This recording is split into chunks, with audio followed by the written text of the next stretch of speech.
On this computer. Awesome. So, hi there. My name is Jamie. I am a kinesiologist, and I'm super excited today, not only because I am wearing a super cool onesie, but because my friend John is also here with me from Kinnected Chain, and he also has a very much matching onesie, a lot nicer lighting than I do. But John is amazing. I met him through one of our kinesiology contacts, and I've always been excited talking to him about what he does, and because he's a similar energy that really resonates with me, because he is a self-employed kinesiologist too that just loves teaching people about how to move better and how to move pain-free. So I would just like to introduce John from Kinnected Chain. Let me unmute him here. How's it going, everybody? Hi, John. Thanks so much, Jamie. That was a great intro. How's it going, everybody? Yes, my name is John. I am a registered kinesiologist and a certified personal trainer. I'm fortunate enough to operate Kinnected Chain, which I am in here right now, practicing physical distancing with everybody. Thanks so much for having me on, Jamie. This is great. I think our energy works very well together. I think we're both passionate about the same things within the field. And I think it's awesome that we're able to kind of share some of our knowledge and wisdom with others to get them really excited about what kinesiology is, because I think there's still that like huge question mark as to what is that. So it's pretty cool to kind of share some of this information. So as crazy as the world is right now, I think we're still pretty excited about a lot. Yeah, no, for sure. And I feel really similarly to that as well. And I'm really excited to be able to kind of showcase you and showcase how hilarious we are in these onesies. It's This yeah. idea came from you doing a challenge on Instagram in a onesie, and I was just like, this guy knows what's up. So that was awesome. But I really want to dig deep into kind of like what you're excited about and what you'd like to talk about being a kin, about teaching exercise, how to make exercise accessible to anybody. So you have the floor. Yeah. Oh, thanks, Jamie. I want to hear more about what you've been up to too. Your IG page is looking awesome. You're putting a lot of great info out there, and I'm excited to see how you grow as a kin as well. But my background, just nice and easy, is I started in the field in 2007, working within the health sciences field, and I went to George Brown College at their fitness and lifestyle management program from 2007 to 2009. Became a certified trainer in 2009, and then from there, I worked for about a year before I moved out west to Kelowna, BC, where I studied human kinetics at UBC in the Okanagan Valley. I get asked all the time, like, why did you come back to Toronto? And it's always a hard question to answer, but friends and family. But I try to visit out there as much as I can. And when I was there, I tried to get involved with a lot of lab research, where I focused a lot on older adults and muscle activation and recruitment for activities of daily living. So I did that in my last year, did kind of an undergrad thesis, and that was really cool. We just wanted to track, progressive muscle recruitment throughout varying tasks for the older adults and see how they can really maintain, improve, and better their overall performance and independence. From there, I was very fortunate enough to go to Western University, where I finished off my master's in science in health and rehabilitation. And there I stuck with the older adult population, looking at the early stages of cognitive decline and what interventions physically we can do to help to improve cognitive functioning, and in turn helping with people's walking patterns, like their gait, balance, improving their that initial fear of falling, which is huge, especially with the older adults. And that's really who I'm focusing my work with as of late. So since that time, I started Kinnected Chain in 2015, right when I was finishing off my master's, and just doing a lot of community work, working in larger groups, kind of consulting different companies while still, treating patients and personal training. So it's been a great ride, and as of late, I've been very fortunate enough to really help the older adult population, keeping them independent and mobile in their own homes for as long as they can, just living better, pain-free, moving better, really unleashing their potential as to what human bodies can do at any age, we don't really stop being able to improve our quality of life and build our threshold physically, as well as cognitively, physiologically, and whatnot too. So I love working with the older adults over the ages of 65 or even 55 plus, as well as younger athletes as well. So amateur athletes who are just getting into their sport, really want to improve their physical abilities, their coordination, their balance, all the great things that come with athletics that we all know. I'm going on a tangent, but I love working again with amateur athletes, young athletes, athletes of any age, older adults, as well as everybody in the middle. So if somebody's new to exercise or new to training or new to physical fitness, you know, I love that education part. And I think that's where Reconnected, Jamie, is. It's about the why and explaining to people like, here's what I can do for you outside of just, you know, motivate you. I want to educate you. I want to, you know, inform you of where your limitations are. Yeah, it's more than just that too. It's like, I want to be able to educate you, but this is also how I connect with you, so I can Yeah. make this like these educational pieces actually resonate with you or accessible to you. Because everybody right now is like, yeah, I can educate, I want to share all my knowledge, but if you're not actually connecting to that person, what Yeah. does it really mean to them? Like, why do they need to know it? How does it like apply to their health and their like life in any way? And like, what I'm getting so much from your history is amazing, because you take so much complex stuff and it's taken time. And that's what I want a lot of other like young professionals to like really see and showcase, is that it takes time to kind of build that knowledge base, but it also takes time to get that experience, and then also figure out like who you work well with, and that group doesn't need to just stay as that group forever. You can just learn to work with different types of people as you grow and build.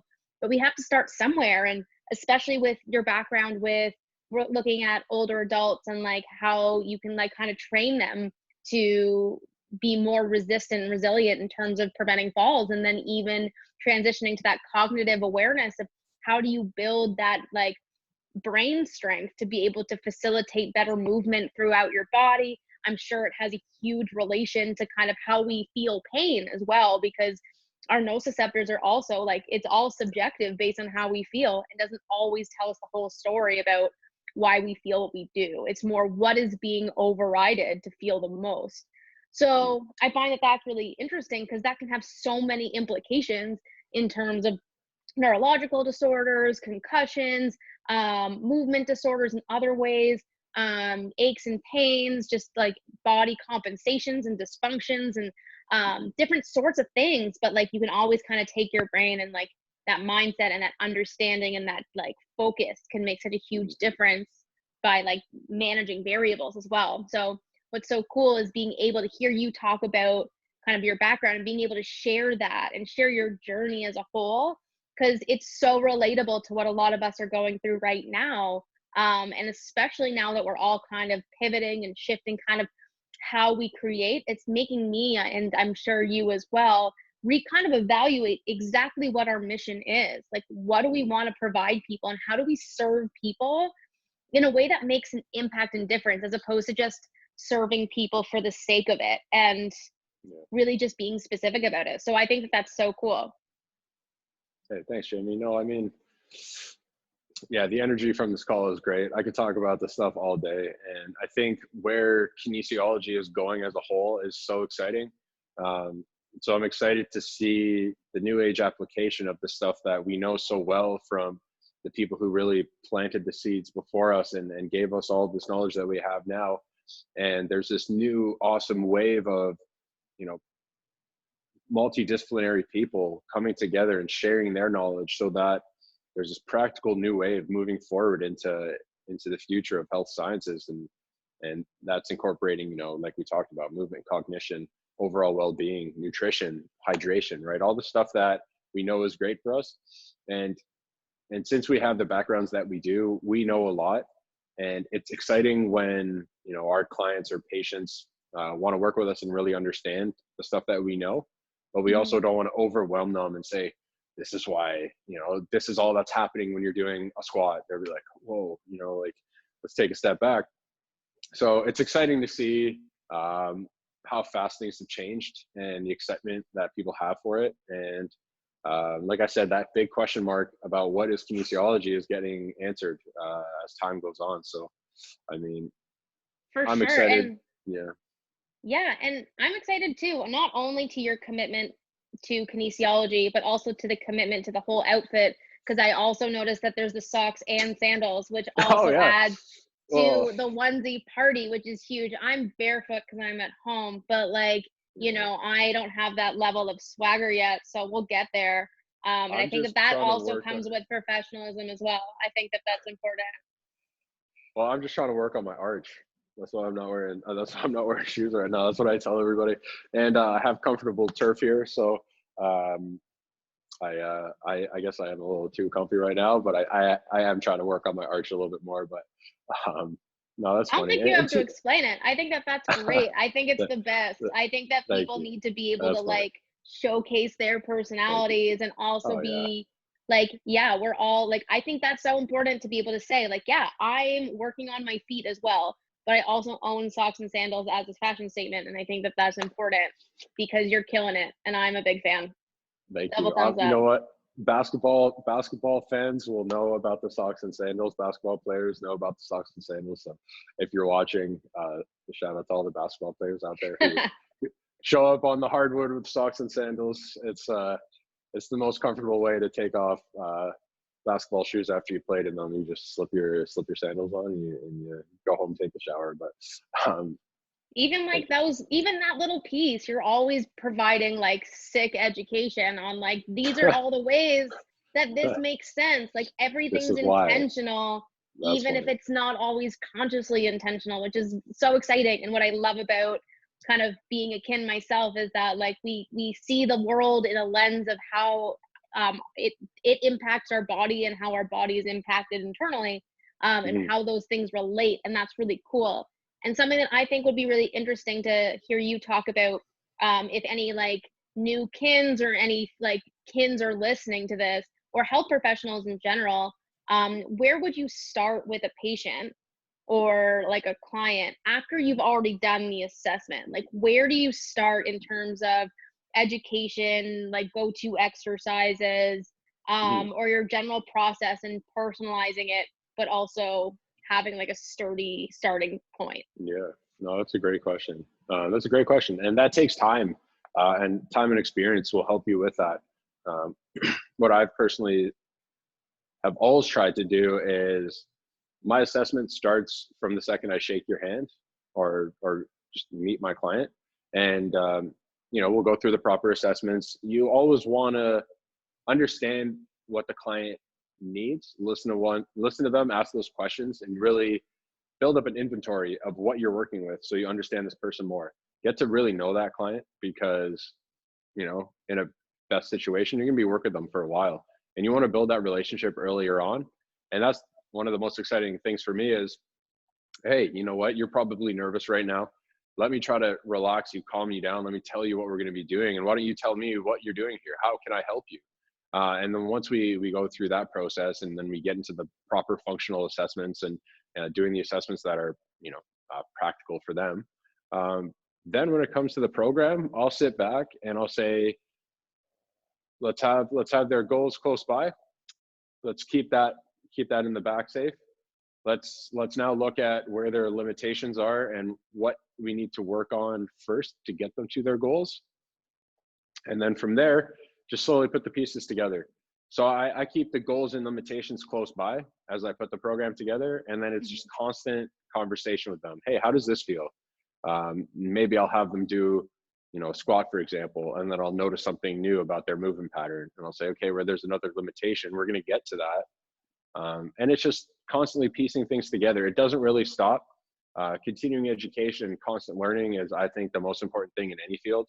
Um, Once we become stagnant, we lose that kind of fire and drive to constantly learn. So um, when it comes back to my point about what do I do first with the client is really get to know them very well, understand where they're coming from and what life they want to live and what can I provide them.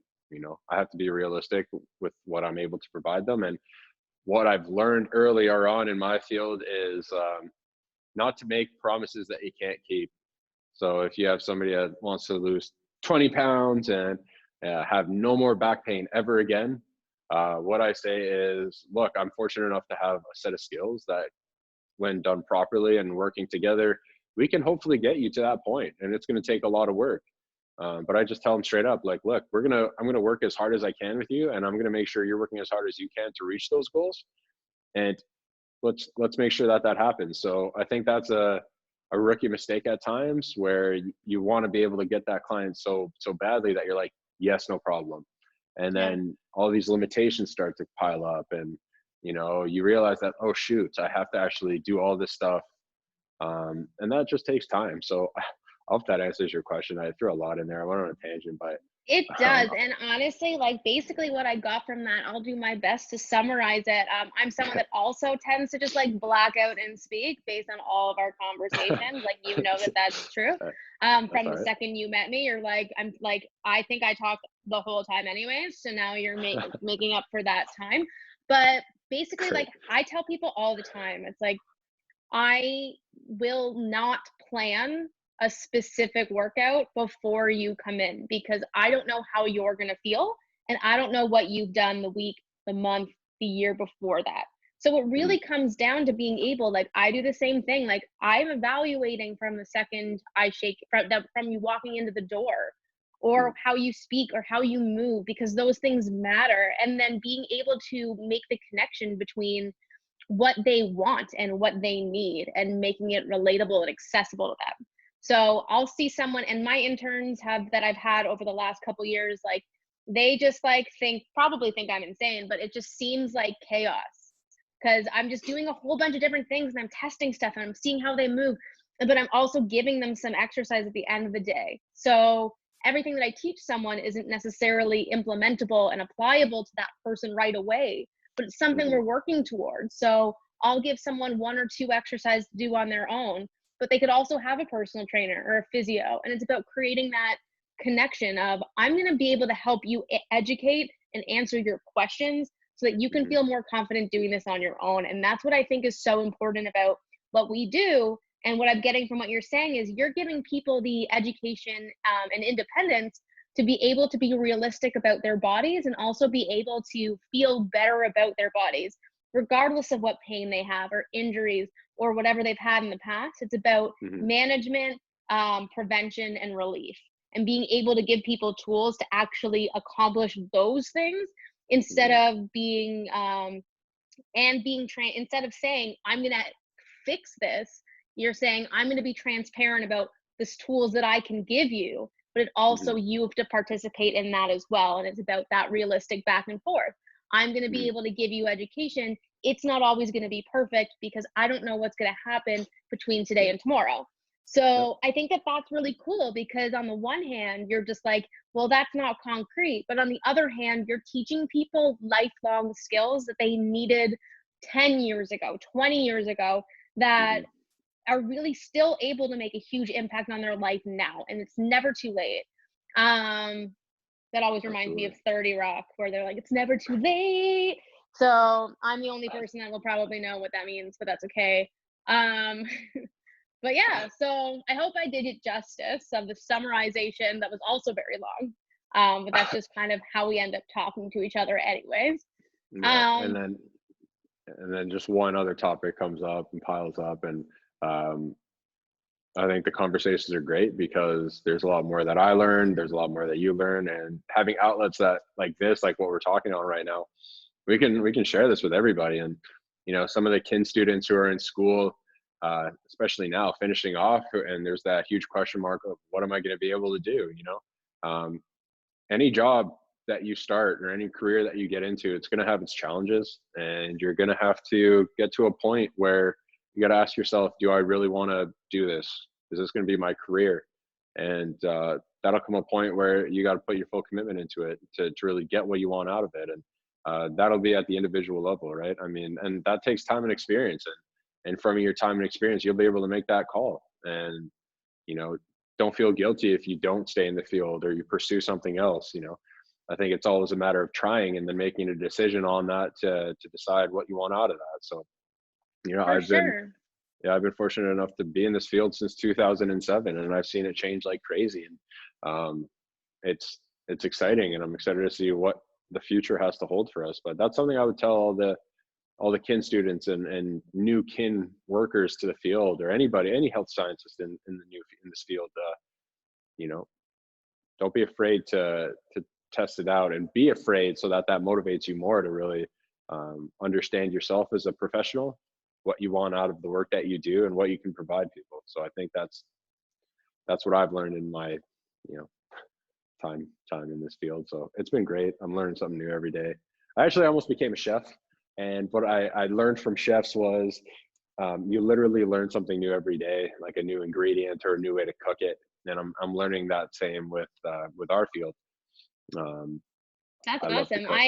I almost became a dental hygienist. So, Oh wow, it's jeez, crazy how the world is just like, oh, funny. it brings us Yeah, back to this thing because like we yeah, want to think critically. Like, I wanted to be a dental hygienist because I could still be comfortable wear running shoes and just talk at people all day and still yeah, impact their health and give them small, tangible for like sure. things that they could actually be successful in. And I realized later on that would have been like the safer route, where kinesiology, we have to kind of build up what the fuck it is.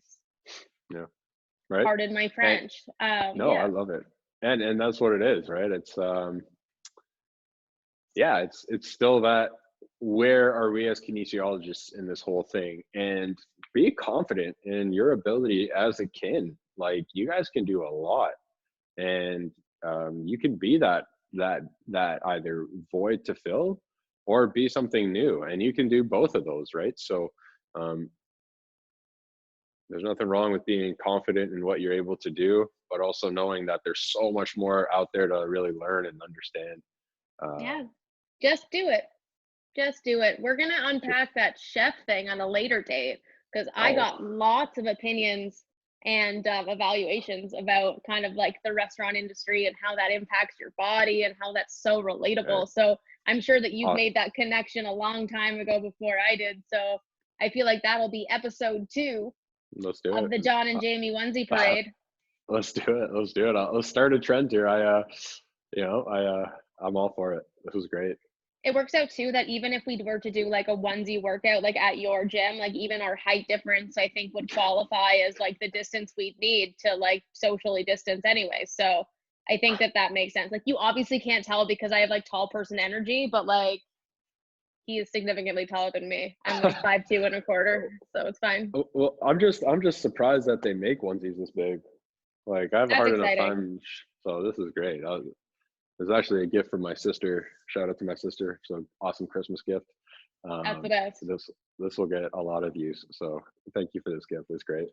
Um, And now it's going to be a part of a whole new section of oh Kinnected yeah, Chain branding, onesie madness.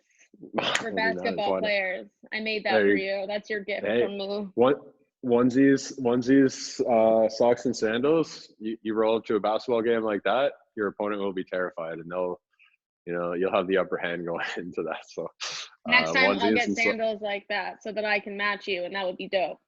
let's do it. Let's do it. Twinning, Awesome. twinning. Hashtag Hey, twinning. uh, Totally. uh, Jamie, this has been awesome. Thanks for having me on your platform and asking and just having a conversation. I think doing stuff like this is so cool, and I'm excited to work with you a little bit more in the future and do a little bit more of these talks, and just again share our opinion on what's going on, and hopefully inspire. I think it's important to inspire as much as we can. Me too. And I think it's really exciting to be able to have these opportunities to share and to have this forever and to be able to make it better and better and be able to maybe hopefully get my own great lighting as well so I can have the same quality of camera that you have, which is well fantastic. well, hopefully we can just do another filming here at Kinnected Chain, and once this all passes, or maintain distance once we get the okay from everybody. But yeah, we can try to help you with the lighting for sure. It doesn't look bad. I can see you clearly, and thank you for the compliment on my lighting. I Yeah, appreciate it. thank you. Yeah, well, thanks for joining me today. It was so lovely having you here, and I look forward to future times to do this again.